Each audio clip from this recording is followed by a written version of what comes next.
swear to God, man, Few is such a fucking embarrassment.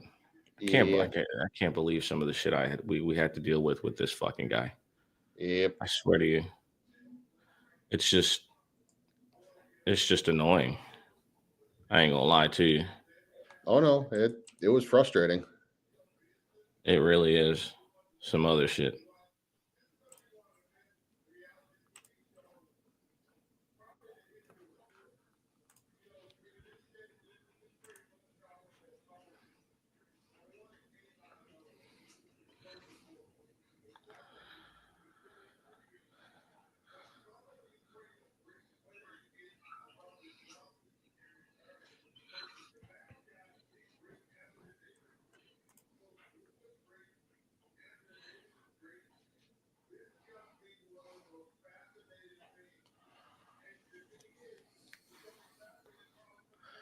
What it do? What it do? It is College Hoops RX.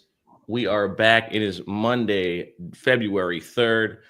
Joined with my guy, SpinDocSports. It's SosaPicks. How are you feeling on this wonderful Monday? No football, but we had enough to carry us through over the weekend, right? How you Oh, feeling today, Spin? there's plenty of college basketball. This is getting into my favorite time of the year. So no, this is fine.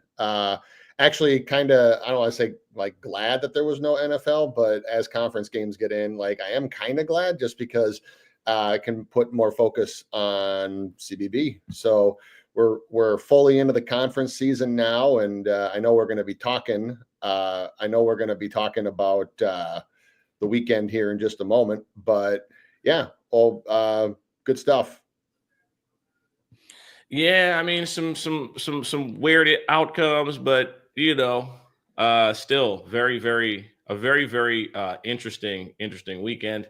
Looking back on Saturday, just some games that were that went different ways. Tennessee taking care of business against Florida. I don't think anybody was really surprised by that one.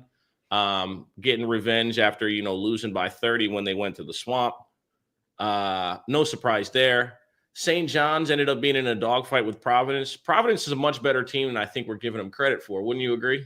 Like Yeah, that was they fight. that was one that I gave out free plays this weekend after a pretty good week of free plays. Free plays for the weekend for me, blah blah blah. So apologies to anybody who was watching for the weekend free plays. Hopefully what I made you earlier in the week helped make up for it. But new week, new money. But on to St. John's.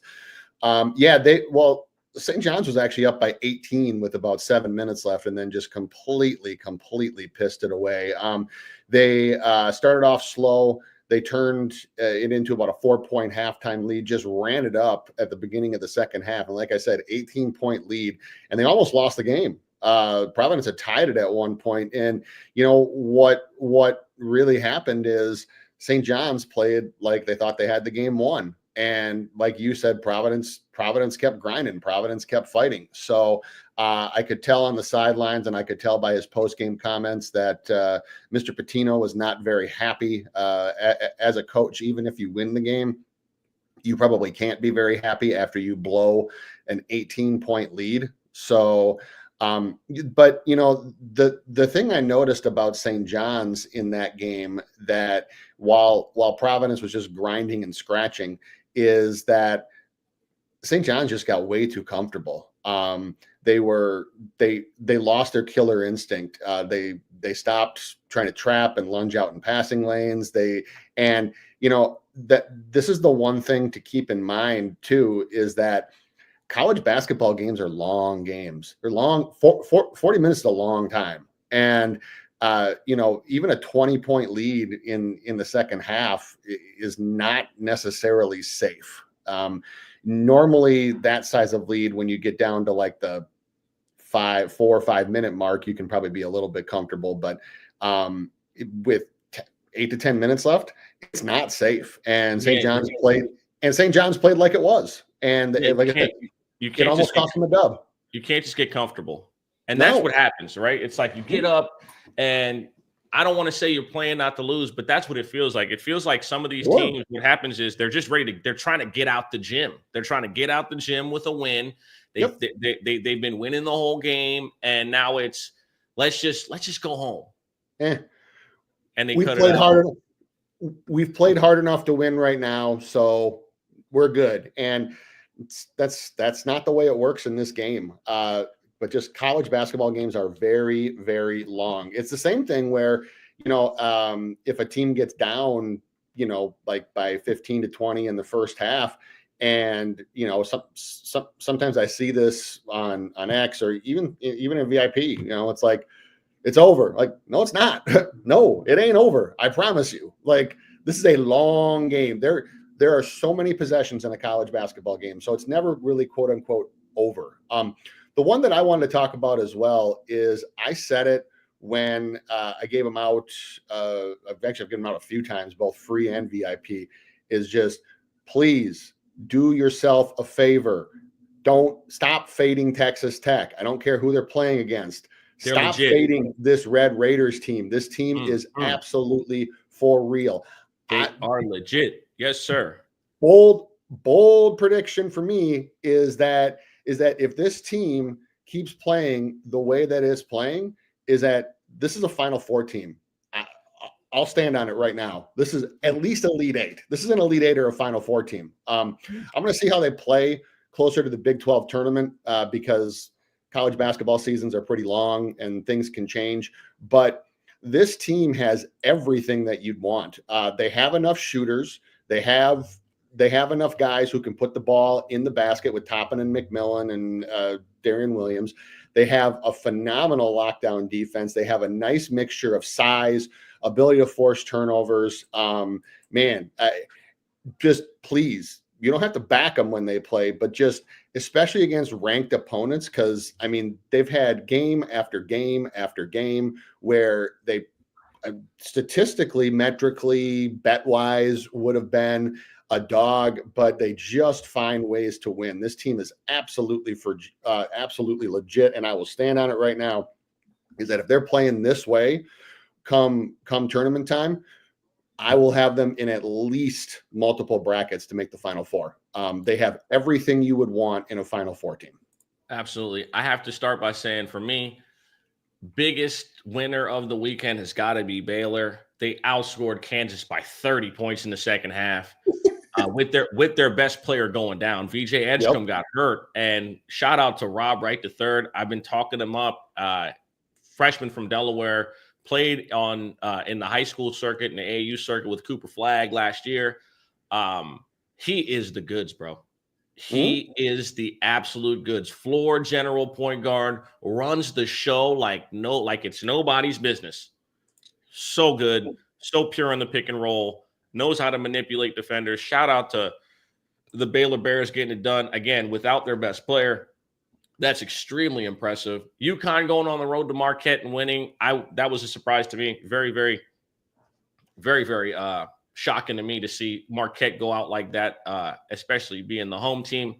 And then obviously the surprise of the night would have to be Arkansas winning a game outright by double digits while being double-digit dogs. Probably Calipari's most impressive win as a head coach since maybe his third or fourth year at Kentucky. It was absolutely insane. He got his revenge. He got his revenge, and just watching that game, it just looked like his kids wanted to deliver the win for him. It like you could tell how. Obviously it's an SEC conference game, it's a ranked opponent and all that stuff, but you could just tell what it meant to all of them, even if Cal downplayed it before and after the game, the whole, it's just another basketball game. And yeah, this place is special to me, but we're focused on all that stuff. I promise you, I've been on the bench with coaches that have been in situations like that before. I've talked with coaches that have been in that situation like that before. It means something to them. It really does. And you could tell that it meant something to the kids. So shout out to the Hogs. Man, that was pretty impressive what they did. Just went blow for blow with Kentucky. And then in the second half, their defense was just absolute lockdown. completely shut down UK in the second half, held them to only 34 points. That's almost 7 points under their second half average, and I think almost 10 points under their second half average at home. And there were a few guys like for Kentucky, like Lamont Butler was out, Carr only played 15 minutes, but still, for them to go in to Lexington like that, Cal got him, and it should be hats off to him. The other one that I wanted to talk about too is that, and I mean, I know we talked about it on Saturday, but man, Gonzaga just didn't get it done. They just didn't get it done. The one thing I'll say, because I watched that game wire to wire and gave out actually had a few VIP plays that we actually and a few free plays, and it was a mixed bag. The free plays were bleh. But look, St. Mary's normally doesn't shoot the ball that well, and they were shooting lights out. So I'll give their guards credit because they made shots in succession that they don't normally make. Zags had a defensive game plan, and it was that at least early can leave some of the shooters, and based on numbers, analytics, and metrics, I don't blame them. But shout out to the guards, to Marcel Lunas and them for just knocking down shots. Now, the one thing I will say is that in the early second half, I did like what Feud did when he went to the zone. It actually confused St. Mary's, and it allowed the Zags to get back into the game.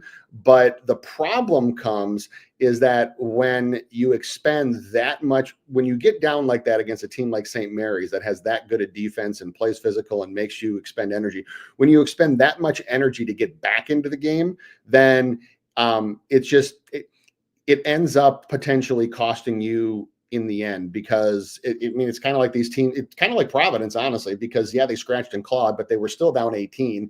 And when you expend that much energy to come back from that big of a hole, oftentimes you just can't get over the hump. That's what happened for this one.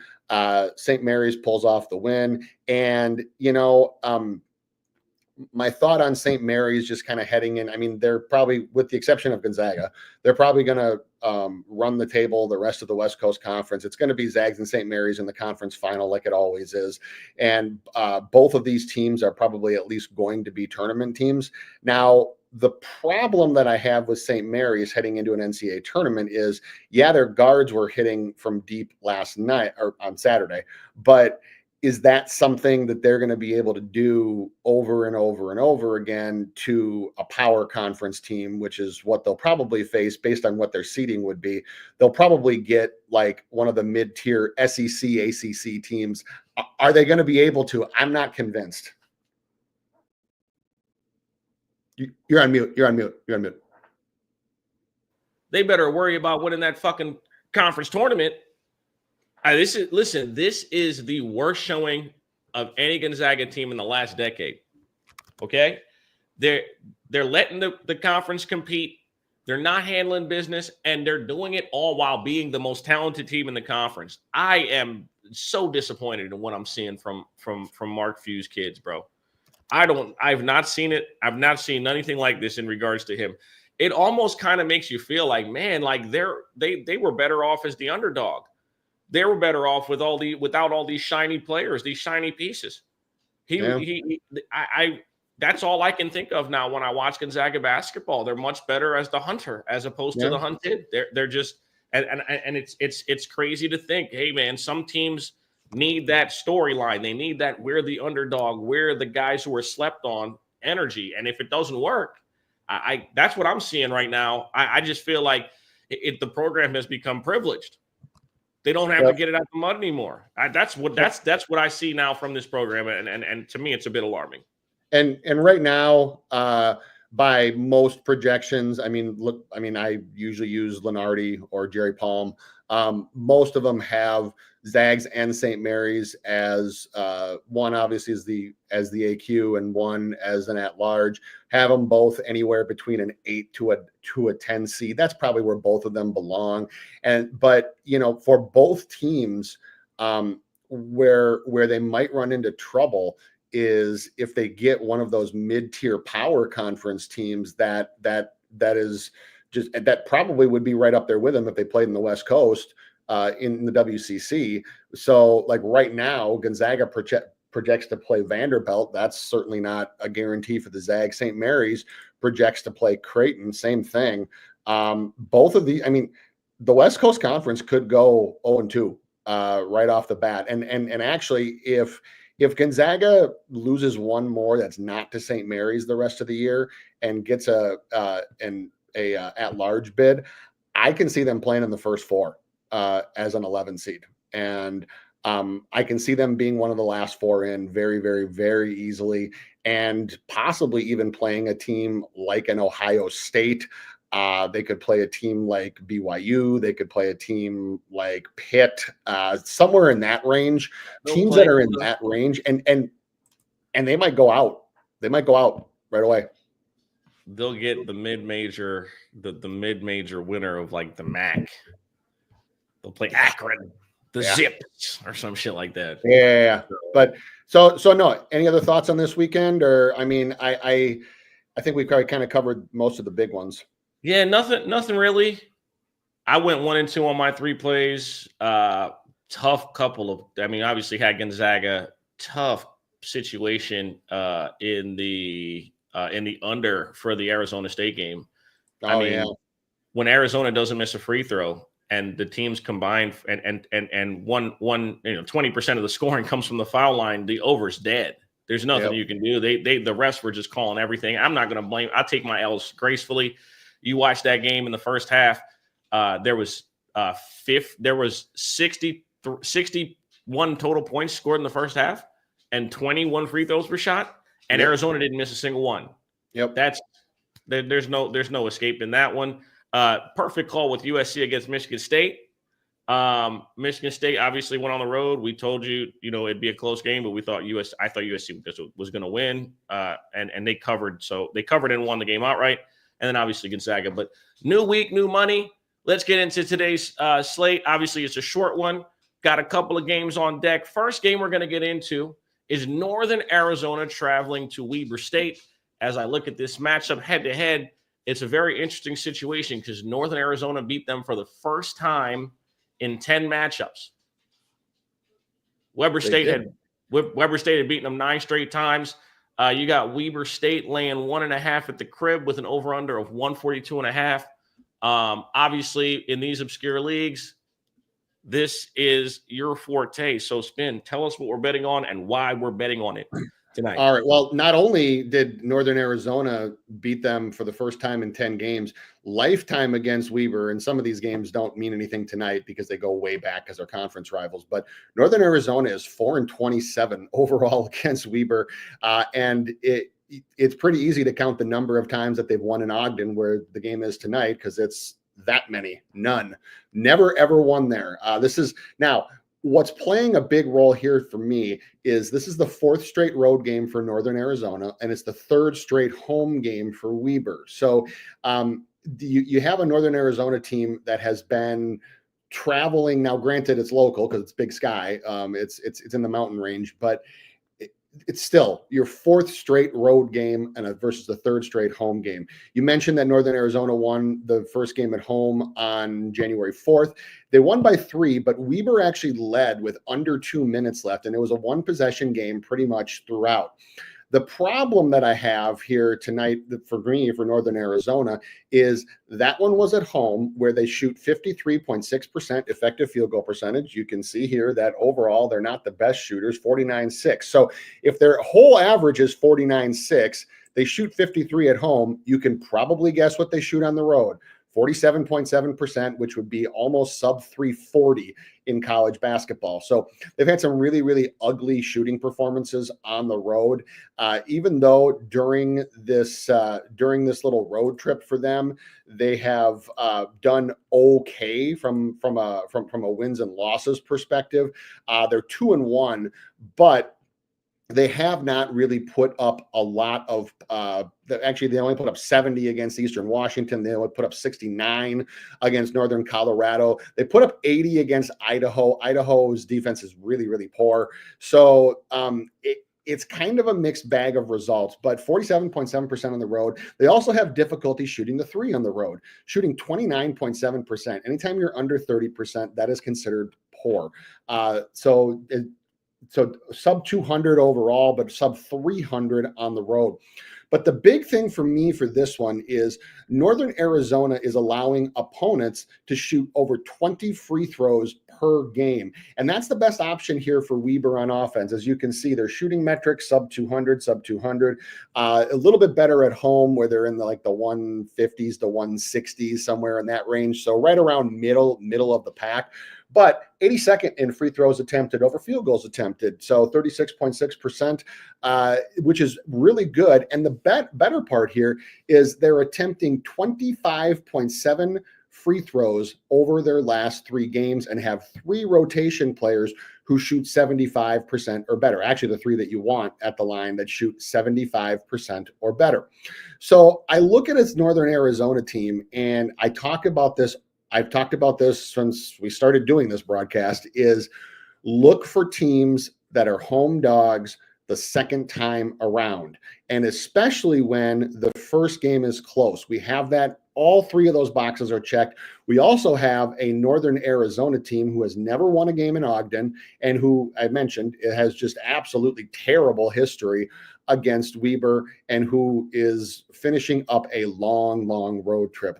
Those types of things matter in close games at the end. So the free play for this one is going to be this line is kind of in a bunch of different spots. Some books are already up to Weber -1.5, which is probably where I think it's going to be, somewhere close to game time. But right now you can get the money line for Weber State, and I think the best one that I saw was -105. I think it was -105 on Bet365, but on the majors it's between -108 and -110. Anywhere in that range is fine. So basically, whatever you're doing, free play is Weber State to win this game. All right, we're going to move into the biggest matchup of the night. We got number 3 Iowa State taking on number 11 Kansas at Fog Allen. Big Monday in the Big 12. That's what they call it still, right? Yep. Okay, awesome. I'm just making sure that didn't change. You know, everybody likes to call it different. You got Kansas laying 3 against the number 3 team in the country. We have already established that Iowa State is for real. They are a contender. They are a team that plays great team basketball, and their coach is pretty damn good too. In this one, let me see what I have here. I got Kansas 7-3 straight up the last 10 between these two, 4-6 ATS, and they've lost 3 of the last 4 to Iowa State. Very interesting pattern of wins and losses, especially in conference for a Kansas program that's been absolutely dominant over the last decade in the conference, having lost 3 of the last 4 to a team. Very, very rare occurrence for Kansas in conference play. In this one tonight, what are you liking, Spin? So I talked about after Rick Barnes burned me last week on the Tennessee play that Rick Barnes and Bill Self, I'm not going to look to fade them. My plays here is going to be on the total. And I think for me, all you got to do is look at some of their most recent matchups. You have to look at how these teams have been playing offensively lately. Iowa State, I do still believe that they are for real, but I think that they, after going to Arizona and having that crazy Caleb Love shot, they had some hangover on Saturday because Kansas State just beat the shit out of them. Iowa State lost at home by 19. It was a 2-point game at halftime, but honestly, they never had any meaningful claim to that game because Kansas State just came out and just absolutely dominated the second half. Not what you're used to seeing from an Iowa State team. What's really failing them is their jump shooting. So I talked about before the Arizona game, I talked about Curtis Jones and how he was instant offense, and he has been, but over his last 2 games, 5 of 26 from the field, 2 of 14 from the arc, and has only averaging 11 points per game in those 2 games compared to an 18-point season average. So really kind of struggling a little bit. Then you have a Kansas Kansas team, who, as you can see here, 5th overall in defense, 8th in effective field goal percentage defense. That actually gets even better at home. So you have a lot of efficiencies that Kansas has defensively on their home floor with an Iowa State team that surprisingly has been struggling a little bit shooting the ball. So even in that Arizona game, they put up 75, but the game had to go to overtime. And that first half, in that first half of that Arizona game, it was pretty ugly. Iowa State only put up 30, which is one of their lowest point totals of the season. In the second half against Kansas State, they only put up 26 at home. Just ugly shooting. And this is a team where if they're not making jump shots, what teams can do is they can bring extra SAG defenders off to guard against their 2-point offense and some of their drives, because as you can see, they're 88th in the percentage of points that come from inside the arc at 52.6. Kansas defends as well because of their size, and the first game between these two was a 74-57 slugfest, and that's kind of how these games have gone between these two. You have multiple games that have failed to even reach 135 points. In fact, the only one of the last, I think, 5 to 7 between these two that did was the game that was in the conference tournament last year. Or no, I'm sorry, it was Ames last year. But most games don't even get to 140 between these two teams. And then you also look on the Kansas side, and you see that Zeke Mayo, who is their second leading scorer, averaging 15 a game, over his last 3, he's shooting 17 of 47. Or 17 of 46. I'm sorry. Either way, it's not good. So 17 of 46, and then 9 of 27 from beyond the arc. So you give me all of that, and you give me the defensive prowess of both teams, as you can see, 5th and 6th in defensive intensity. You have basically like a conference grudge match. The last game between these two was extremely physical. They beat the living hell out of each other. Refs let them play. Kansas doesn't get to the line anyway, as you can see.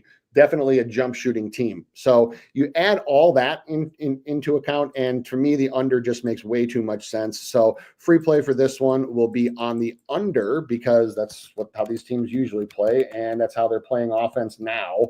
The under 144.5, which the best price I can find on that is right now on FanDuel at -105. Most of them are in the -105 to -110 range. All right. And then go ahead. So I was going to say, as far as the game goes itself, I'm not backing Bill Self, but I don't want to fade Bill Self in this spot. This is a revenge game. I talked about how you have teams conference second time around. Iowa State, no matter who their coach is, very, very poor history in Allen Fieldhouse. That's not a huge surprise because a lot of teams struggle there. But I'm not going to all of a sudden think that Iowa State is going to have this massive rebound. I got to see how the half court shot and the subsequent overtime and loss, and then getting just the shit kicked out of them in the second half does to these kids, because this team is for real, and this team has a legit chance to go to the Final Four, but they're still 18 to 20-year-old guys. How do you respond? How do you respond? Well, if how they played Saturday is an indication of how they responded, then they got some work to do. And then you talked about Kansas already, getting outscored by 30 in the second half. What does that do to them? And having a 60 burger put up on them in the second half. Getting doubled up. It's crazy. Home road don't matter. That is just absolutely horrendous. So a 60 ball in 20 minutes of basketball is insane. That's crazy. So that's insane. I think that you might see both teams come out a little, I don't want to say skittish, but just kind of trying to find their way, which can give us some advantage late on the under. And like I said, the last probably 10 to 12 games between these teams, regardless of who's coaching and playing, have just been physical slugfests. And I can definitely see this one going that way tonight, especially after both teams are kind of reeling from some very recent poor performances. Absolutely. And you already know it is Monday, the 3rd of February. It is Black History Month. I'm excited. Glad that we're back doing this every single day. Make sure you guys like the video, subscribe to the channel in your upper right-hand corner, Daily Bread Network. Follow SpinDocSports and SosaPicks on the X platform /Twitter. Also, if you guys are interested in the VIP plays, it is down below. Win the Day VIP on Twitter. We are always looking to assist you all in getting you paid and making you more money. Baseball season right around the corner. Lots of content coming. I'm ready. But once again, appreciate anybody that tuned in on a Monday morning to rock with me and Spin. Make sure you guys share the video. We're going to be putting it out back on the timeline a couple more times. Plenty of time to get the 2 plays for today in. Spin, anything before we get the fuck up out of here? No, I think we covered pretty much everything for college basketball. And yeah, I mean, for the rest of the slate, if anybody wanted just like any leans that I'm kind of looking into that I might still play, down in the SWAC, I think that Alabama State against Florida A&M can make sense, but be careful when you're betting SWAC games. Be careful when you're betting Northeastern Conference games, and be careful when you're betting MEAC games, because all those teams are pretty much the same. So just a lean for now. And then for the rest of the schedule, man, it's not there. There's just a lot of okay teams playing, average to below average teams playing tonight. So probably looking to make it a pretty light evening personally. Absolutely. Don't overextend your bankroll or overexpose your bankroll on bad games, because you won't like watching them and you won't like the results. Yep. Y'all have a wonderful Monday. We'll see you tomorrow. Thanks.